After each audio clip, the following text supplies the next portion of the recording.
Welcome to the Holy Land and this site here at the Bet Shean Hippodrome.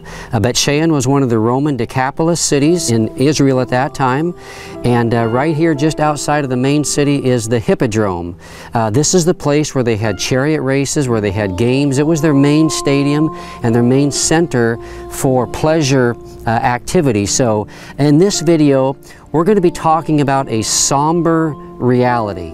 We're going to be talking about the persecution of the early church, of believers throughout the age of the church, and we're going to be seeing here at this hippodrome, you're going to be seeing some of the places where the animals came out, and actually it's quite spooky in some regards being down in here to think of exactly the things that happened here or at places like this around the Roman Empire when Christians were persecuted. So let's look at some things here about this hippodrome in Bet Shean. It was, as we said, it was their pleasure center used for chariot races, for all kinds of pleasure activities.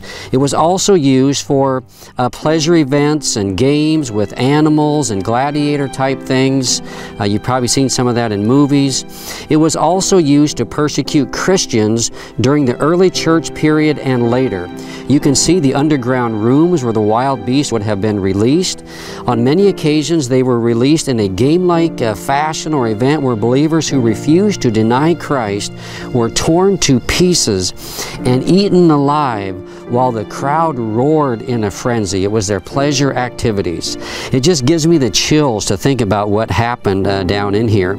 Now, persecution of believers is nothing new. It started with the early church. It actually began with the prophets. It began with before that, where even the Israelites persecuted the prophets, whom they did not want to hear from. But after the establishment of the early church, there were serious times of persecution, and in the early church was persecuted severely. In Hebrews 11:32 it says, "Some were tortured, refusing to accept release, so that they might rise again to a better life. Others suffered mocking and flogging and even chains and imprisonment. They were stoned, they were sawn in two, and they were killed with the sword. They went about in skins of sheep and goats, destitute, afflicted, mistreated, of whom the world was not worthy, wandering about in deserts and mountains and in dens and caves of the earth." So here in Hebrews it even talks about how they were torn in asunder, even sawn in two, it talks about. Now Acts 7 records how Stephen, one of the early church leaders, deacons, was persecuted and was actually stoned to death at the feet of Saul, who would later become the great apostle Paul. And it talks about how he did miracles. Anyway, the Jews at that time, the Pharisees, the religious leaders, did not like his message, and so they stoned Stephen to death. Now, history and tradition provide a rich heritage to help us understand how many of the other apostles, it is believed by tradition and historical writings that 11 of the 12 original disciples or apostles were martyred for their faith. And even John, who is believed maybe not, who wrote the book of Revelation and the Gospel of John, 1st, 2nd, 3rd John, it's even believed that John was dipped in oil. He was on the island of Patmos where he actually wrote the book of Revelation. So here just a real brief account of some of the apostles and how they died. James, the great, the elder brother of John the apostle, was beheaded in AD 44. Philip, who served in Upper Asia, was scourged in Phrygia and thrown into prison and later crucified in AD 54. Matthew, the tax collector, served the Lord in Parthia and Ethiopia, where he was slain with the halberd, a shafted weapon with an axe-like cutting blade and a spear on the end. He was killed in AD 60. James the Less, the brother of the Lord, of Christ, served the church in Jerusalem and wrote the book of James. He suffered martyrdom at the age of 94 by being beaten and stoned by the Jews. Matthias, the man who was chosen to replace Judas as an apostle, was stoned at Jerusalem and then beheaded. Andrew, the brother of Peter, preached the gospel to many Asiatic nations and was crucified on a cross at Edessa. Mark, was converted to Christianity by Peter and served as a servant. He was dragged in pieces in Alexandria, torn in pieces.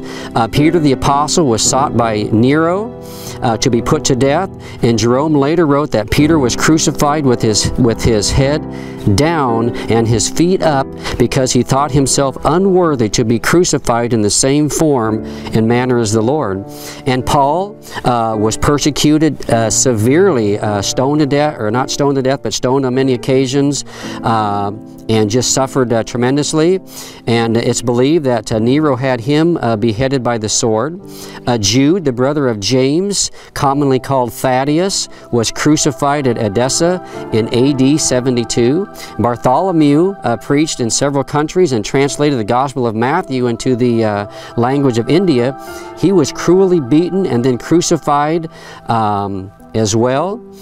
Doubting Thomas preached the gospel in Parthia in India, and he excited such a rage by the pagan priests that he was martyred and thrust through with a spear. Luke, the author of Luke and Acts, who traveled with Paul through various countries and was supposed to have been hanged on an olive tree by an idolatrous priest of Greece. Simon the Zealot preached the gospel in Mauritania, Africa, and even Britain, where he was crucified in AD 74. And John, the apostle whom Jesus loved, who we mentioned, was on the island of Patmos when he wrote the book of Revelation, and then it's believed that he was dipped in boiling oil, not to death, but anyway, was dipped in boiling oil. Now, throughout the history of the church, Fox's Book of Martyrs recognizes or outlines 10 significant periods during the church history where believers were persecuted. Under Nero in 67 AD, in AD 81, there was the second persecution that happened.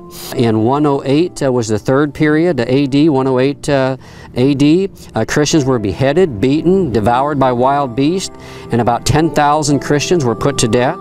The fourth persecution took place under Marcus Antonius in AD 162, the fifth in 192, the sixth in 235, the seventh in 249 AD, the eighth in AD 257, and the ninth in AD 274, and the 10th in AD 303. And then even beyond that, there were many periods of persecution. In fact, today, you might be surprised to know, today there are more believers, more Christians being persecuted and martyred, put to death for their faith than in any other period on the history of the earth.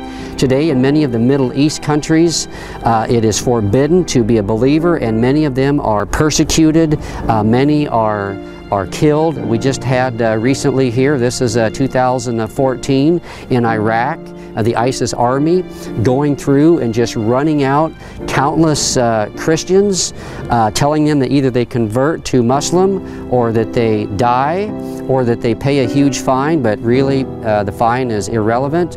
And as these people flee their cities, they're even persecuted and robbed, so they're leaving everything. They're leaving everything behind. They're fleeing to other countries, and many of them have been killed and persecuted and martyred. So it's just a reality. Now, how about us today? Many of us believers, especially in the Western cultures, the U.S., Canada, the Americas, South America, you know, we live a pretty plush, pretty wonderful life. Very little persecution, especially in the United States and Canada. Very little persecution. The European countries, very little persecution. It doesn't cost us much for our faith. But as I stand here and I think of the fact that all that I would have had to do to be released from being torn to shred by the animals was just simply to deny Christ. And then I could go back to my job, I could go back to my family, I could go back to my grandchildren, I could go back to my wonderful life. But these people didn't. They chose, rather than to deny Christ, they chose to be torn in shreds by these wild beasts that would come out of these underground doors, underground caverns, and they would be out here in the middle, and these animals would come out and literally eat them alive, tear them into pieces. And it would be a slow process. Sometimes an arm would be taken off, sometimes a leg. It's gruesome, but it was a reality. And the people in the stands now are much, much smaller. In fact, they're basically non-existent, but it was a large stadium, and the people in the stands would just roar in a frenzy as these Christians were torn to shreds. But I'll tell you exactly what happened. The fascinating thing is, and it's always been the case, is the church has always grown the fastest and the strongest under persecution. The crowds saw what these believers were willing to pay for their faith, willing to pay for Christ, and around 250 years later, the whole Roman Empire embraced Christianity.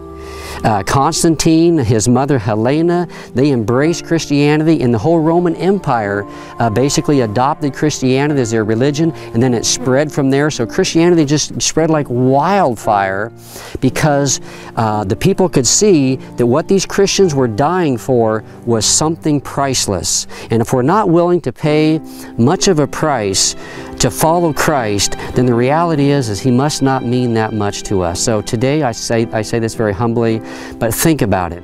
What does it cost you to follow Christ? What does it cost me to follow Christ? And what am I willing to deny really to follow Christ? And what do my friends, what do my acquaintances see in me? Do they see a person who's not really willing to suffer, give up much?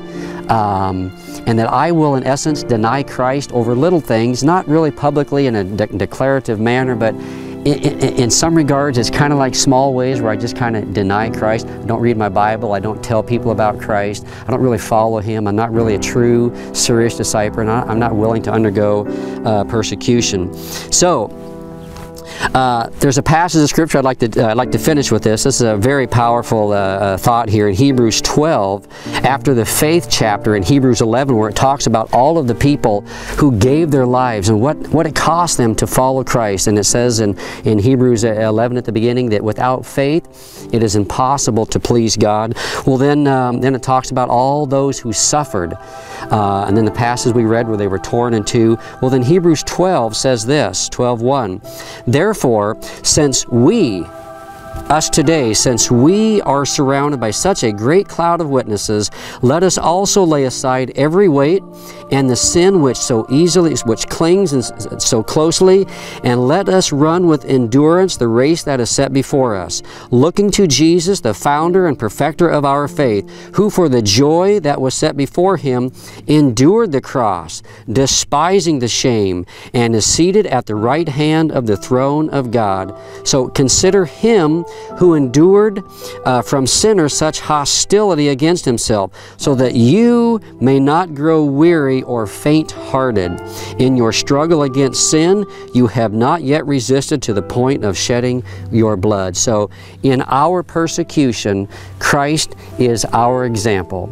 He was willing to go to the cross. He was willing to deny Himself. He was willing to suffer a shameful death and to sweat great drops of blood as He headed to the cross. So hopefully we, with the cloud of witnesses that have gone on before us, who have been persecuted, and Christ who was persecuted, the apostles who were persecuted, my dear friends, the day is coming, and it is here, when true believers are going to be persecuted. So believers, prepare yourselves. Maybe this message is in the sovereign plan of God. Hopefully it will be heard by millions. Believers, we need to be prepared to suffer, because the day is here. And not to just try to blend into our culture and make the soft choices. We need to be appropriate, we need to be loving, but we need to be genuine believers who speak the truth in love and who live a life that's worthy of our Lord Jesus Christ, and who is willing to suffer persecution even if it costs us our lives. We know in the Great Tribulation that it will cost those who want to follow Christ in the Great Tribulation, it's going to cost them their lives. So believers, prepare yourselves, arm yourselves, gird up yourselves, and be prepared to follow Christ even unto death if that's what He has for you. So Thank you for watching. Sober place here, a somber place. Hopefully these are some challenging words for you. So thank you for watching. God bless, and hopefully you'll be challenged by this message. Thank you and God bless.